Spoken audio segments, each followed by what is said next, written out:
Oke. Tema yang akan kita pelajari hari ini adalah nonkonformitas Kristen, ya. Iya, nanti maksudnya apa ada di slide berikutnya ya. Kita masuk ke tujuan terlebih dahulu. Sudah. Poin utama dari pelajaran ini adalah dalam respon anugerah Allah kita harus mengalami transformasi. Oh, tidak keluar ya? Aduh. Ya, Aku kira maksudnya memang sengaja tuh. Oh ya. Kita harus mengalami transformasi pembaharuan pikiran ya. Tujuan untuk murid-murid adalah mengenali cara dunia mempengaruhi remaja, kemudian mengubah cara berpikir remaja untuk mengubah cara mereka hidup, dan yang terakhir mengingat Filipi 4 ayat 8. Oh ini ya. Tanggapan aja. Ada bawah. Tanggapan ke bawah. Wah, ini kayaknya mesti ke sini ya. Yang ini ya.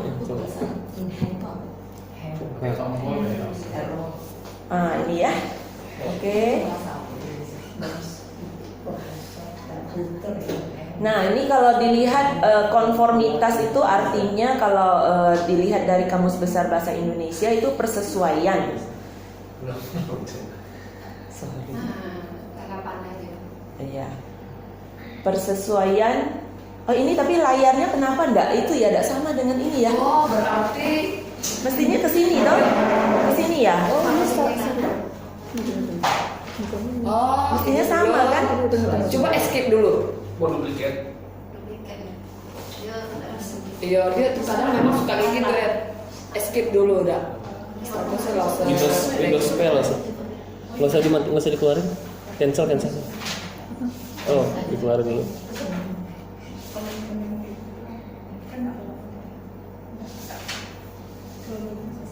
Pencet Windows spell.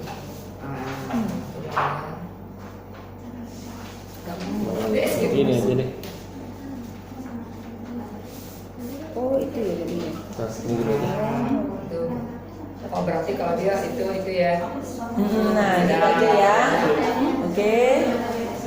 Sorry banyak ini.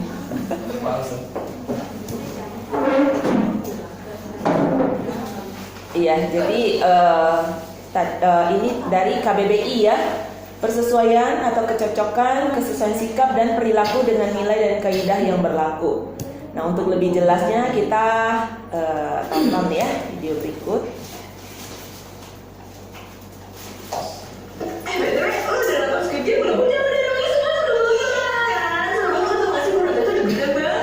Apaan sih? Lebih banget. Film survival game Jepang juga banyak yang lebih seru kali. Kalian aja yang kurang jauh mainnya. Mana bagusnya ketebak banget lagi. Ini mah cuma gara-gara buatan Korea aja makanya jadi rame. Kamu tuh rajin kan? Ikan tuh Korea masih pasti ketinggalan ya sih.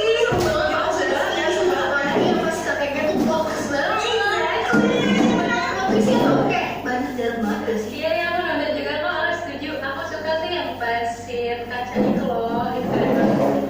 Tuh kan, bener.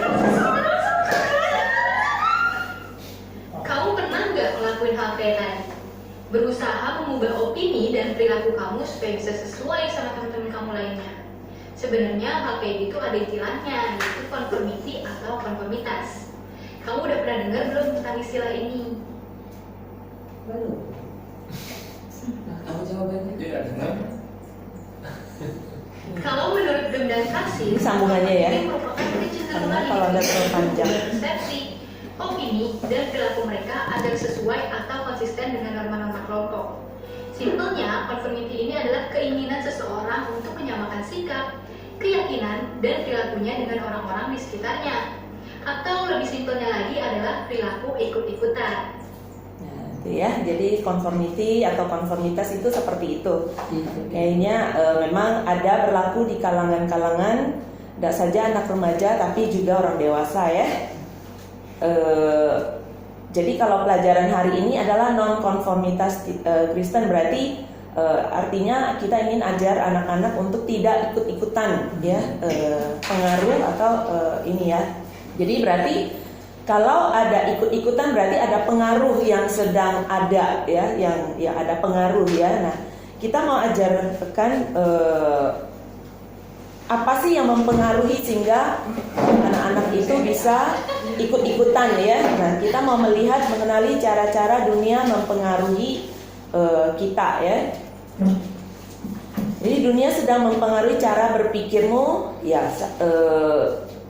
Kalau di generasi kita ke belakang, kita melihat bahwa kita dipengaruhi dengan cara-cara kehidupan melalui lingkungan ya. Lingkungan kita, masyarakat sekitar kita, sekolah, guru, kemudian keluarga ya. Tetapi generasi sekarang itu sedang pengaruhnya lebih canggih lagi ya. Dunia sedang mempengaruhi cara berpikirmu melalui media sosial, internet dan lain-lain.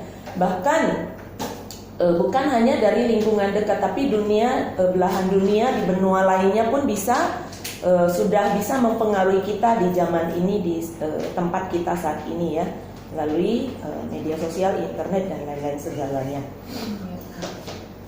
Apa yang dipengaruhi ya? Berarti kalau kita lihat cara-cara dunia mempengaruhi melaluinya itu kita tahu sangat luas, sangat cepat ya, sangat up to date.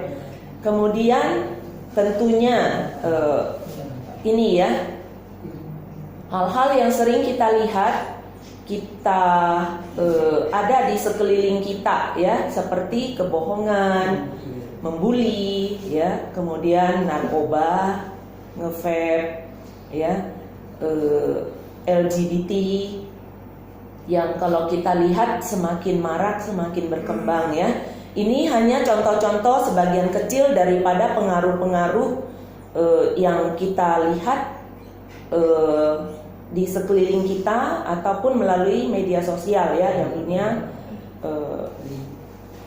sajikan.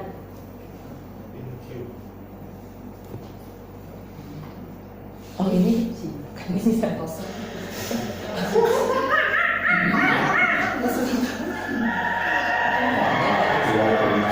nah ini gambaran tentang pengaruh juga ya. Jadi yang ini sudah dipengaruhi, kemudian dia memberi pengaruh yang diikuti oleh ramai-ramai orang ya. Ini contoh-contoh pengaruh. Nah, ada seorang yang berkata, J.B. Phillips ini ya, jangan biarkan dunia di sekitarmu memerasmu ke dalam cetakannya. Artinya jangan sampai kita dipengaruhi ya, sampai kita mirip ya, sampai kita seperti cetakan dunia begitu ya. Nah, kita lihat tentunya hal ini hal-hal yang buruk ya yang ada di dunia ini yang gampang mempengaruhi kita dibandingkan dengan hal-hal yang baik. Nah, mengingat pelajaran 3 minggu yang lalu tentang sudah dan belum ya, jangan mengingat donatnya, tapi kita ingat kita ada diingatkan bahwa kita masih hidup di zaman yang jahat ini dan masih terbuka kepada pengaruhnya ya. Tetapi kita telah mencicipi zaman yang akan datang dan perlu kita sebagai anak-anak Tuhan hidup semakin seturut dengannya ya. Jadi kunci untuk perubahan ini adalah pikiran manusia atau cara kita berpikir ya. Mengapa ini perlu? Kita perlu mengetahui terlebih dahulu tentang fondasi untuk berpikir benar ya. Kita melihat terlebih dahulu dari kitab Keluaran pasal 20 ayat 2 dan Roma 12 ayat 1.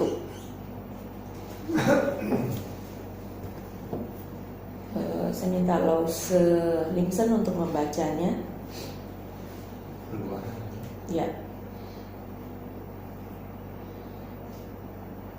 Harusnya tadi kita membaca Roma dulu ya, tapi nggak apa-apa, kita baca Keluaran 20 ayat 2. Akulah Tuhan Allahmu yang membawa engkau keluar dari tanah Mesir, dari tempat perbudakan. Iya, jadi kita melihat bahwa lanjut dulu Lausekar Roma 12 ayat 1. Roma 12 ayat 1, karena itu saudara-saudara, demi kemurahan Allah, aku menasihatkan kamu supaya kamu mempersembahkan tubuhmu sebagai persembahan yang hidup, yang kudus dan yang berkenan kepada Allah. Itu adalah ibadahmu yang sejati. Iya. Jadi kenapa kita perlu berpikir kenapa anak-anak Tuhan itu perlu berubah, perlu supaya jangan sampai dipengaruhi oleh pemikiran-pemikiran dunia, ikut-ikutan dengan tren, dengan gaya hidup orang dunia. Kita perlu ajarin, kita perlu mengenal fondasi untuk berpikir benar ya, karena ini berhubungan dengan pikiran kita. Kita melihat kepada perjanjian lama di 10 hukum ya, 10 hukum itu dimulai dengan pengingat. Akulah Tuhan Allahmu yang membawa engkau keluar dari tanah Mesir, dari tempat perbudakan.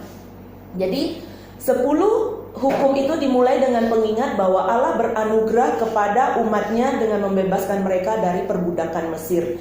Ini sebagai pengingat utama ya. Ini dimulai sebelum Allah menyampaikan 10 hukum, Allah mengingatkan ya bahwa akulah Tuhan Allahmu yang membawa engkau keluar dari tanah Mesir. Mengingatkan tentang anugerah ya, anugerah Allah yang membebaskan mereka. Kemudian di perjanjian baru gaya yang sama, pola yang sama diterapkan oleh Paulus ya, dari Roma 12 ayat 1. Rasul Paulus membahas ketaatan orang percaya dalam kitab Roma dengan pengingatnya adalah tadi dikatakan demi kemurahan Allah aku mengingatkan kamu ya. Nah, demi kemurahan Allah itu sama dengan mengingat kemurahan Allah itu apa ya. Kemurahan Allah itu mengingatkan tentang anugerah ya. Kemurahan Allah lah yang mengirim Kristus dan menyelamatkan kita orang berdosa ya. Jadi dengan pola yang sama kita diingatkan akan kemurahan Allah, akan anugerah Allah. Nah, konteks dari 10 hukum adalah Exodus ya. Nah, konteks dari kitab Roma adalah tentang kebenaran Allah. Kalau berbicara tentang kebenaran Allah, tentu muncul satu pertanyaan ini ya. Bagaimana Allah dapat adil dan membenarkan orang berdosa? Kita lihat dari Roma 3 ayat 26.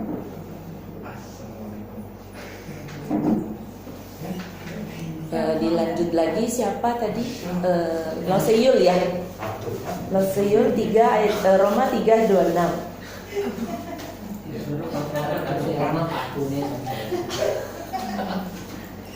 Roma 3 ayat 26. Maksudnya ialah untuk menunjukkan keadilannya pada masa ini supaya bahwa ia benar dan juga membenarkan orang yang percaya kepada Yesus. Ini contoh Herman. Ganti contoh JJ. Jadi kalau berbicara mengenai kebenaran Allah, ini pertanyaan ini akan muncul ya, bagaimana Allah dapat adil dan membenarkan orang berdosa. Tadi di dalam Roma sudah dibacakan ya.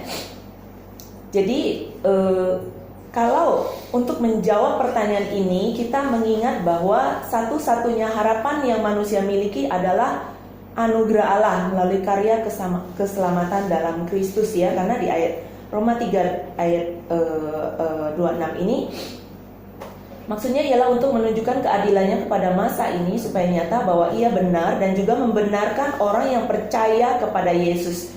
Kita menggarisbawahi bahwa ia benar dan juga yang membenarkan orang yang percaya kepada Yesus. Ini kita harus ingat bahwa ini adalah anugerah Allah bagi kita ya, satu-satunya harapan yang kita miliki melalui karya keselamatan Kristus ya. Anugerah Allah menyatakan kebenarannya dengan mengutus putranya sebagai korban bagi dosa.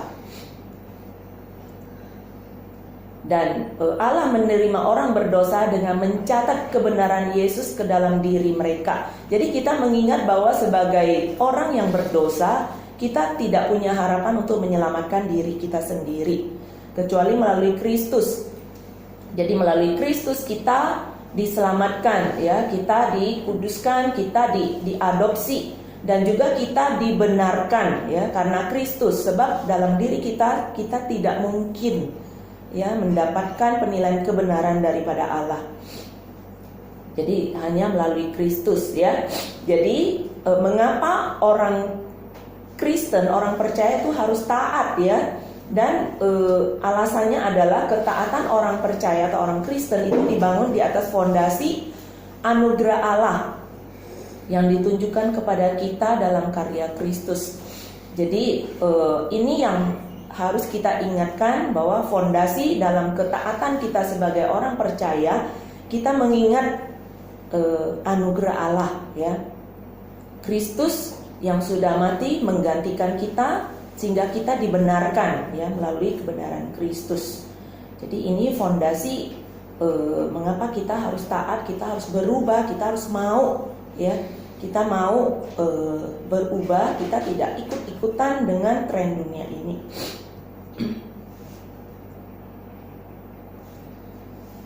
Kita melihat bahwa kalau fokus di berbicara mengenai korban ya, Kristus sudah kita melihat bahwa Kristus sudah berkorban ya bagi setiap kita, bagi setiap orang percaya. Nah, berbicara mengenai kurban atau persembahan, kita melihat di dalam Perjanjian Lama, fokus di Perjanjian Lama adalah persembahan korban hewan di atas mezbah. Jadi orang-orang Israel pada zaman dulu kita tahu bahwa mereka wajib mempersembahkan korban hewan ya, menyembelih. Ada korban penghapus dosa, korban syukur, dan korban-korban lainnya ya, korban perdamaian dan lain-lain. Nah, di dalam Perjanjian Baru kita melihat bahwa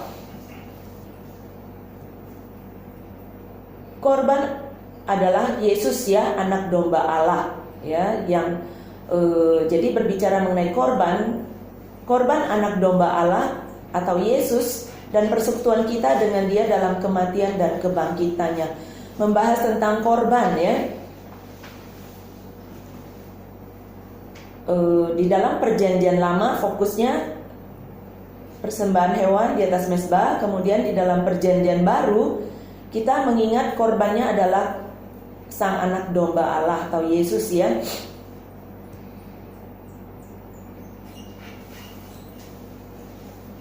Nah, bagaimana di dalam kehidupan kita saat ini ya? Seharusnya kalau kita mengingat bahwa Kristus sudah mati berkorban bagi kita untuk menebus dosa-dosa kita, respon kita seharusnya adalah mempersembahkan diri sebagai korban yang hidup, yang kudus dan yang berkenan kepada Allah ya. Kembali kepada Roma 12 ayat 1.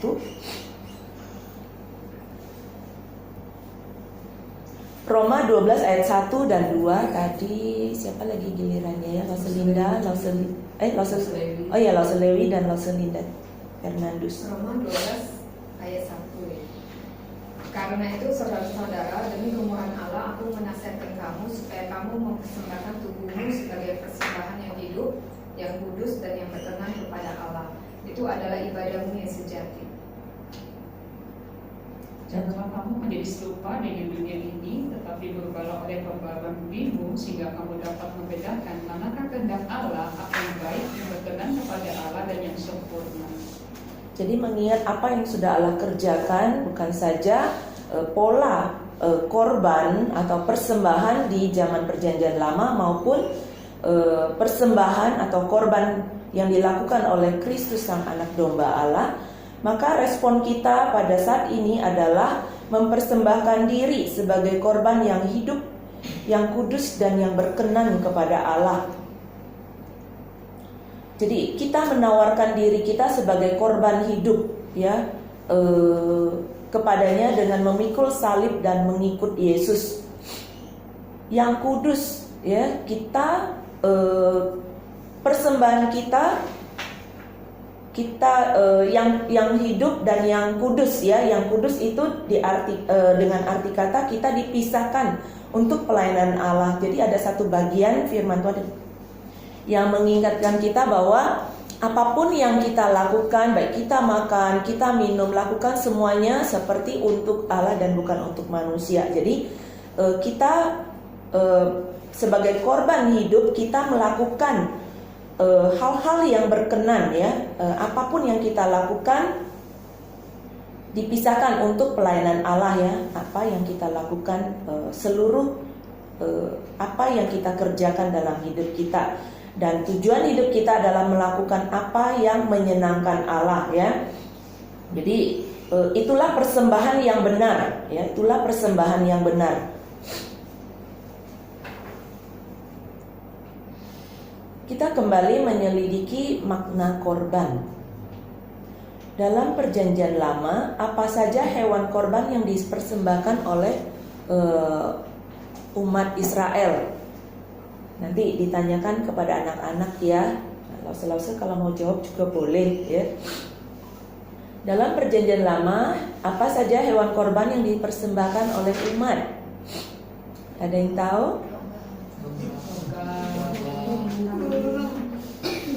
Iya, ya.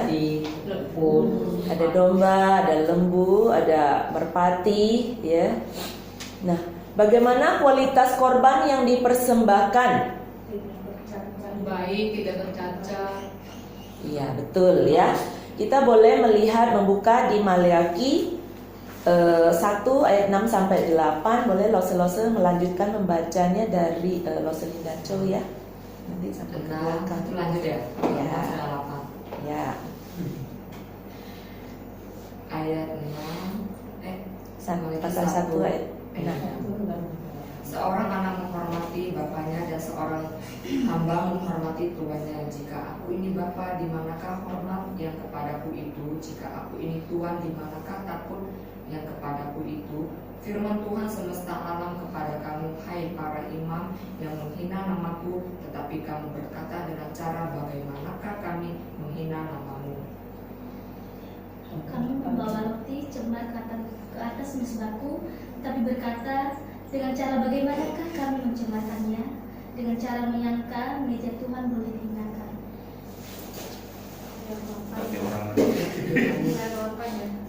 Apabila kamu membawa seekor binatang buta untuk dipersembahkan, tidakkah itu jahat?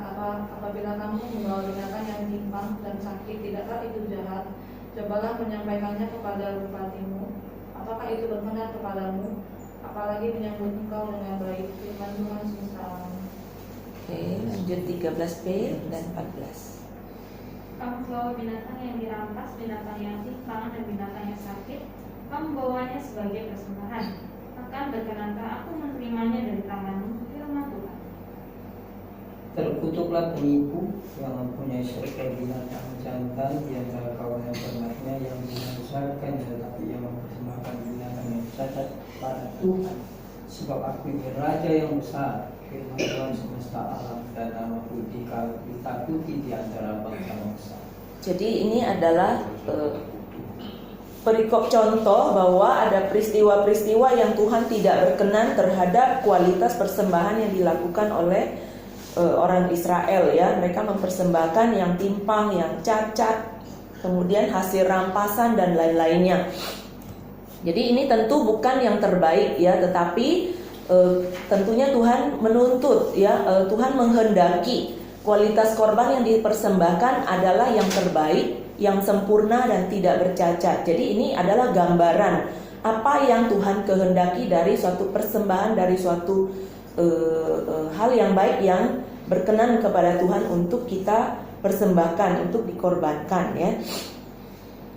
Mengapa Allah menghendaki korban yang terbaik dan yang sempurna? Ada yang tahu? Iya, di ayat 14, ya, di sana dikatakan bahwa sebab aku ini adalah Raja besar, firman Tuhan semesta alam, dan namaku ditakuti di antara bangsa-bangsa.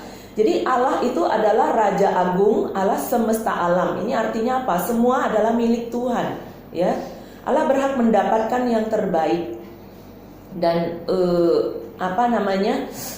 segala sesuatu adalah milik Allah. Ingin kita mempersembahkan yang terbaik dari pengertian, melalui pengertian yang benar, menghormati Dia, ya. Jadi ini juga menggambarkan standar apa yang Allah kerjakan bagi kita, ya. Korban ini menggambarkan Yesus, sang anak domba Allah yang tidak berdosa, yang tidak bercacat, ya, sehingga nilai persembahannya itu sesuai dengan standar Allah, gitu ya. Dari Roma 12 ayat 1, apa yang harus dipersembahkan umat Allah di perjanjian baru sebagai korban atau persembahan yang hidup, yang kudus dan yang berkenan kepada Allah? Jawabnya adalah tubuh kita, ya. Persembahkanlah tubuhmu sebagai persembahan yang hidup, yang kudus dan yang berkenan kepada Allah. Itu adalah ibadahmu yang sejati.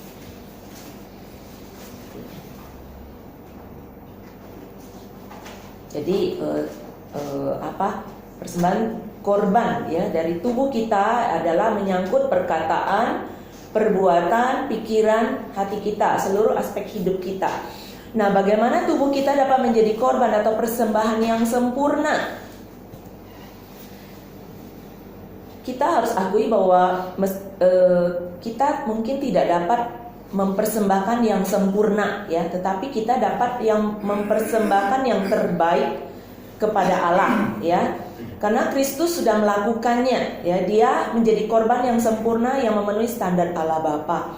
Jadi kita adalah manusia yang berdosa, tetapi melalui Kristus, ya, sehingga kita dapat mempersembahkan yang terbaik, ya.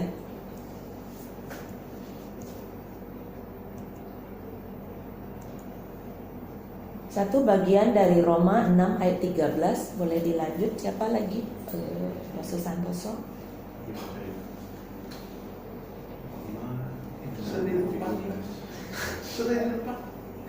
Dan janganlah kamu menyerahkan anggota-anggota tubuhmu kepada dosa untuk dipakai sebagai senjata kezaliman, tetapi serahkanlah dirimu kepada Allah sebagai orang-orang yang dahulu mati tetapi yang sekarang hidup, dan serahkanlah anggota tubuhmu kepada Allah untuk menjadi senjata-senjata kebenaran.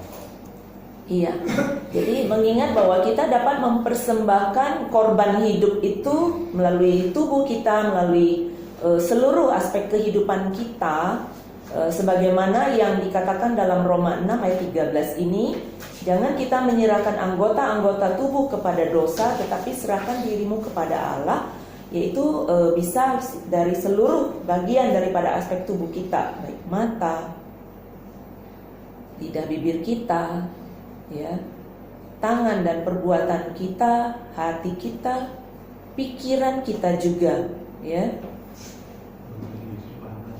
Semua dapat kita persembahkan dan lakukan, ya, fungsikan seperti yang Allah inginkan, ya.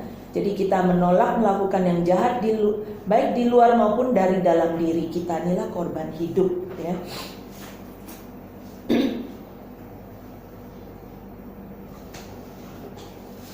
Jadi korban yang hidup itu artinya dalam sehari ke sehari kita berusaha menyenangkan hati Allah melalui segala hal yang kita lakukan, ya. Yang kudus artinya hidup yang kita khususkan untuk memperkenankan hati Allah, ya, sekalipun, ya, kita tentu tidak sempurna, kita juga bisa, ya. Ada banyak pilihan di dalam hidup kita, ya. Ada begitu banyak pilihan dan tekanan untuk tidak mempersembahkan yang terbaik dan tidak hidup bagi Allah. Tetapi inilah hal yang jikalau kita lakukan, ya, mempersembahkan, ada usaha, ada kerinduan dari dalam hati kita untuk menyenangkan Allah, dan apa yang kita lakukan untuk memperkenankan hati Allah, maka kita dapat lakukan yang dikatakan sebagai korban yang hidup ini, ya. Nah, bagaimana kita mau dapat melakukannya? Sebagaimana tadi dikatakan bahwa jangan serupa dengan dunia ini, ya. Jangan kamu menjadi serupa dengan dunia ini. Apa yang dimaksud dengan serupa dengan dunia ini? Jawabnya tadi sudah keluar, ya.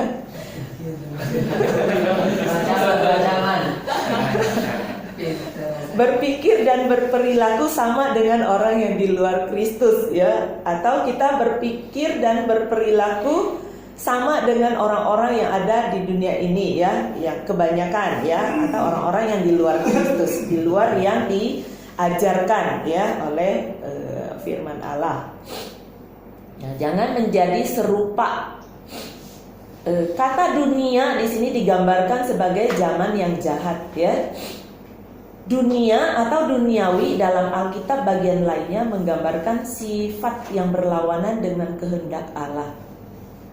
Jadi kalau kita searching ya di Alkitab ini, kata dunia itu tentu banyak kali di dalam Alkitab itu mengatakan jangan serupa ya.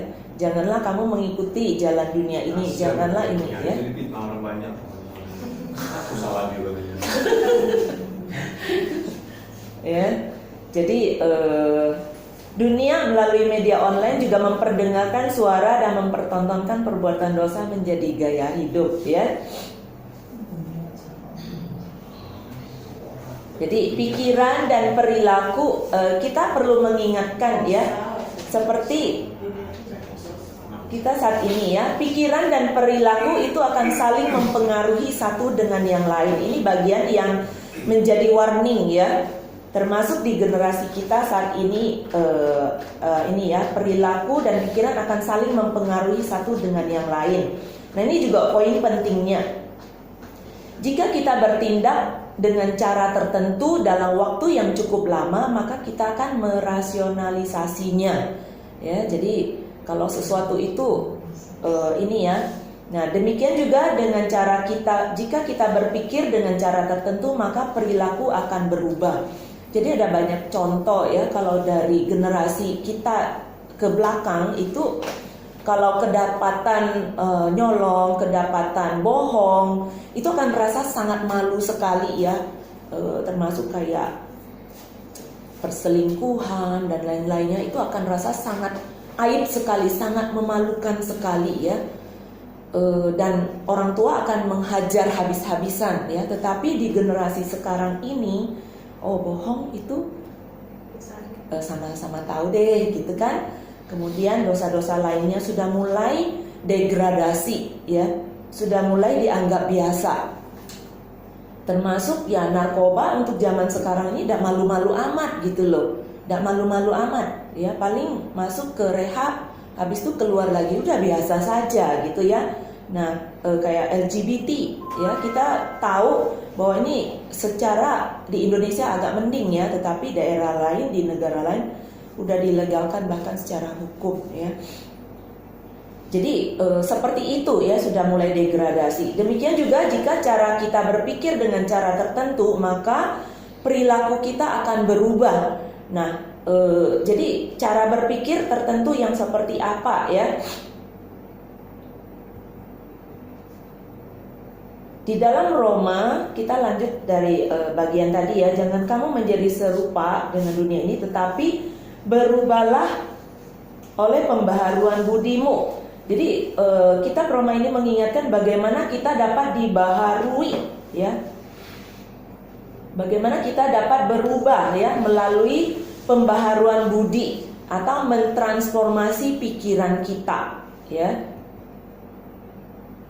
Pembaharuan budi adalah kekuatan yang terjadi dalam jiwa seseorang dimulai dari menerima kebenaran, kemudian menyetujui dan melakukan kebenaran secara sadar dan seimbang ke arah yang menakjubkan. Ya, ini pembaharuan budi, nanti boleh di searching ya. Jadi melalui kitab Roma ini kita bagaimana kita dapat berubah ya melalui pembaharuan budi yang mentransformasi pikiran kita. Jadi kontrasnya dipengaruhi adalah dibaharui ya. Kata dipengaruhi adalah dibaharui. Transformasi ini seperti pembaharuan budi di sini adalah seperti seekor ulat bertransformasi menjadi seekor kupu-kupu yang indah ya. Ini. Jadi kita dapat dibaharui melalui pembaharuan budi ya, melalui transformasi pikiran kita. Bagaimana caranya? Yaitu dengan berpikir yang benar ya.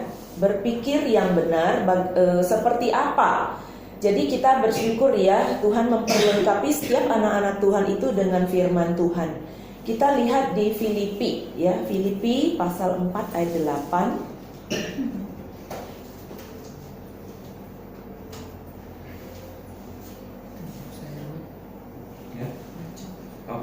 Oh iya, yang terakhir ya. Yang terakhir. Tulisan ke bagian. Sudah, duluan. Jadi akhirnya saudara-saudara, semua yang benar, semua yang mulia, semua yang adil, semua yang suci, semua yang manis, semua yang sudah didengar, semua yang disebut kebajikan dan patut dipuji, pikirkanlah semuanya itu.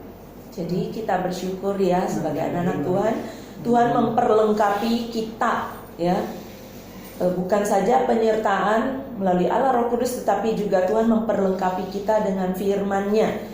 Filipi 4 ayat 8 mengajar kita untuk menyaring hal-hal yang seharusnya ada di pikiran kita dan membuang hal-hal yang tidak boleh kita pikirkan. Jadi firman Tuhan itu menolong kita memfilter dan menyaringnya ya. Ini bagian yang tadi sudah dibacakan. Jadi akhirnya saudara-saudara, semua yang benar, tentu kita harus membuang hal-hal yang tidak benar yang ada dalam pemikiran kita. Semua yang mulia, semua yang adil, semua yang suci, yang manis, yang sedap didengar, semua yang disebut kebajikan dan patut dipuji, pikirkanlah semuanya itu. Jadi inilah yang Tuhan kehendaki untuk ada di dalam pikiran kita, perilaku kita, di dalam kehidupan kita sehari-hari ya. Ini juga tidak terlepas daripada pertolongan Tuhan ya, dari sebagai kerinduan kita dari dalam diri kita, mengandalkan pertolongan Tuhan sehingga kita dimampukan untuk melakukan dan berpikir dari dalam pemikiran kita akan hal-hal ini, hal-hal yang tentunya yang berkenan kepada Tuhan ya.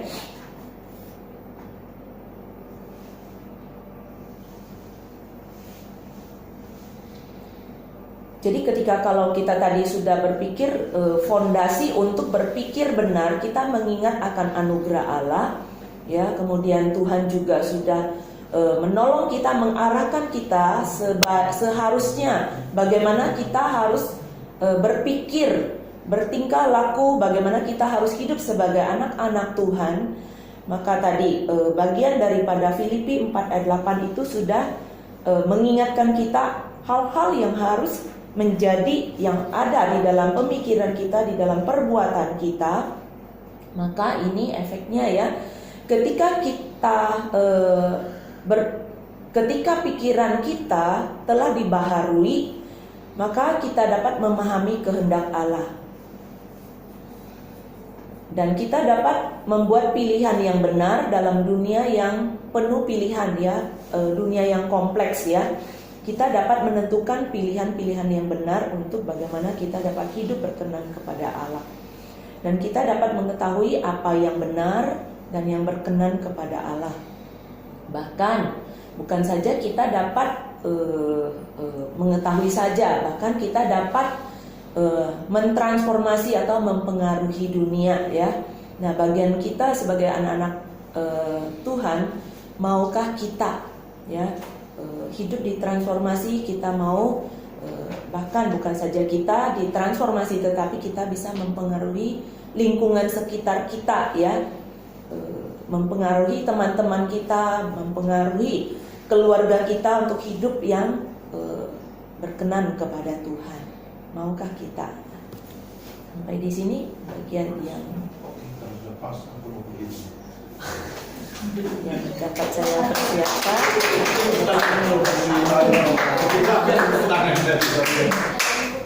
Silakan santai. Oke.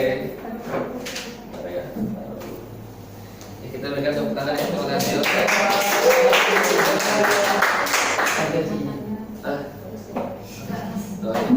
Ya, dan sekali lagi mau pengumuman di antara kita karena ada wajah baru. Sorry, Contoh Linda ya? Dia boleh memperkenalkan diri, nama, dipanggilnya siapa, dan asalnya dari mana, boleh? Ya silakan. Ya di sini aja.